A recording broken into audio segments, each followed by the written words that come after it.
Hello guys, welcome back to the channel. ठीक है।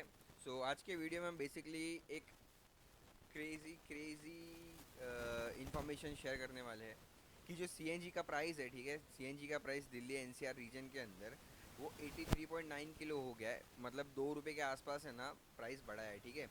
ये ना चौथी बार है ना कुछ फ्यू वीक्स के अंदर प्राइस बढ़ा है। 83.9 अभी इसका रेट चल रहा है। बेसिकली ये सब चीज़ें इंडिकेट क्या करती है, ठीक है, हमें इसके पीछे का रीज़न जानना है। रीज़न जानेंगे ना तो हमें बेटर अंडरस्टैंडिंग मिलेगी इकोनॉमिक्स की, बेटर अंडरस्टैंडिंग मिलेगी सिचुएशंस की, और बेटर नॉलेज होगी हमारे पास। ठीक है। तो हमें कुछ ज़्यादा ही पता होगा नॉर्मल लोगों से। तो देखते हैं कि क्या रीज़न है प्राइस हाइक होने का। ठीक है। और उससे फ़र्क क्या पड़ता है। ठीक है। अब बेसिकली सिंपल चीज़ें मैं आपको बताता हूँ। सीएनजी है ना, सीएनजी सबसे ज़्यादा किसके लिए यूज़ किया जाता है? सीएनजी कहाँ पे यूज़ होता है? एक तो प्राइवेट व्हीकल्स के अंदर सीएनजी सबसे ज़्यादा यूज़ होता है, और जो दूसरा है वो है ट्रांसपोर्टिंग व्हीकल्स के अंदर, जैसे कि कार, टैक्सी और रिक्शास। वो सब के अंदर मुंबई में रिक्शास के अंदर बहुत ज़्यादा यूज़ होता है। ठीक है। तो ये सब जगह सीएनजी ना भारी मात्रा में यूज़ होता है। और एक कंपनी है, ठीक है, एक कंपनी है हमारी, इंद्रप्रस्थ गैस लिमिटेड, आईजीएल। ठीक है। वो one of the most biggest supplier है इंडिया के अंदर सीएनजी के। तो वो सीएनजी सप्लाई करते हैं। ठीक है। अभी अगर सीएनजी का प्राइस बढ़ जाता है, देखो पहले हम न्यूज़ कवरेज कर लेते कि क्या बोलना चाह रहे हैं लोग। ठीक है। तो फर्स्ट ऑफ ऑल, पहले जो 15 मई को एक अनाउंस किया था, 15 मई, 18 मई और 23 मई को, तो 2 रुपया बढ़ाया, 1 रुपया और फिर 1 रुपया बढ़ा था। ठीक है। ऐसे प्राइस हाइक हुआ। इन टोटल सीएनजी के अंदर दिल्ली के अंदर 6 रुपया बढ़ा है। ठीक है। 83 अभी रेट चल रहा है, उसमें 6 रुपया हम अगर माइनस कर देते हैं तो कहीं ना कहीं 77 रुपीज़ था। ठीक है। 77 रुपीज़ अगर अब इसका पहले रेट था, तो अगर 6 रुपया होता है उसका कहीं ना कहीं अराउंड 8 से 9 टका। ठीक है, 8 to 9%।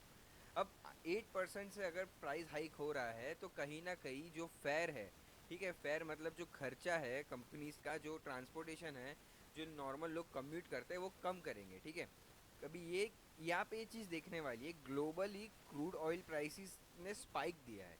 ठीक है। यूएस और इजराइल की जो स्ट्राइक्स है ईरान पे, उसने बहुत ज़्यादा पैसा, बहुत ज़्यादा मात्रा में है ना पेट्रोल डीजल को महंगा कर दिया है। ठीक है।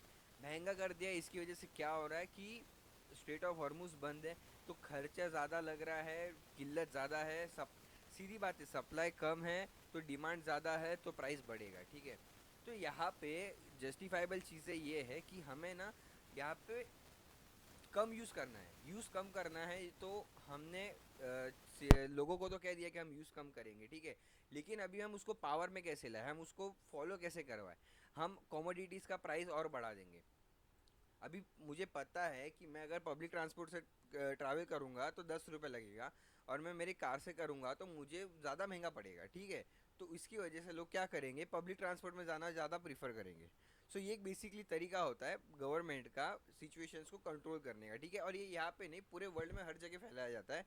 मैं अगर आपको इंडिया की बात करूँ तो इंडिया में नाना करके 15 टके का, 10 से 15 टके के बीच में जो हाइक हुआ है वो हुआ रहेगा। लेकिन यूए ऑल ओवर द वर्ल्ड है ना, बेसिकली यहाँ पे जो हाइक हुआ है वो कहीं ना कहीं 70-80 और कई कई देशों में 200% हो गया है।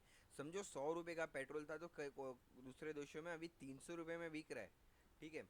हमने यहाँ पे क्या हमारी स्ट्रेटेजी पहले देखिए, हमने पहले रशिया से क्रूड खरीदा, तो वहाँ पे हमारा है ना रिजर्व्स बचाया हमने। ठीक है। अभी ये ना ईरान के साथ हमारे टाइज अच्छे, तो स्ट्रेट ऑफ हॉर्मुज के अंदर भी हमारा ट्रांसपोर्टेशन चल रहा है।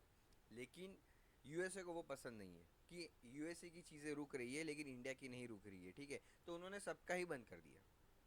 बेसिकली यही चीज़ है। ओके। ये चीज़ें होगी, सीएनजी के प्राइस पॉसिबल है फिर से बढ़ जाए। हमें क्या पैनिक करना है? नहीं। हमें बस अपनी डिमांड, वो लोग ने सप्लाई कंट्रोल की है। ठीक है। वो लोग अभी हमें एज ए कंज्यूमर हमें डिमांड कंट्रोल करनी है। डिमांड कैसे कंट्रोल करेंगे हम? कम यूज़ करके। ठीक है। बेसिकली यही था। आपको अगर कुछ इनपुट देना है इसके अंदर, आपको कुछ और पता हो तो आप ज़रूर कमेंट में करना, मेंशन करना। हम इसके अंदर लाइक अच्छे से चर्चा कर सकते हैं और ज़्यादा अवेयरनेस फैला सकते हैं। ठीक है। Thank you very much, video को यहाँ तक देखा आपने तो आप जेन्युइनली एक बंदे हो जो चीज़ों को समझता है। ठीक है। तो खुद के लिए एक बार विश्वास है, आपके लिए दिल से respect. Thank you very much. मिलते हैं नेक्स्ट वीडियो में। लाइक शेयर सब्सक्राइब कर देना। Have a great day.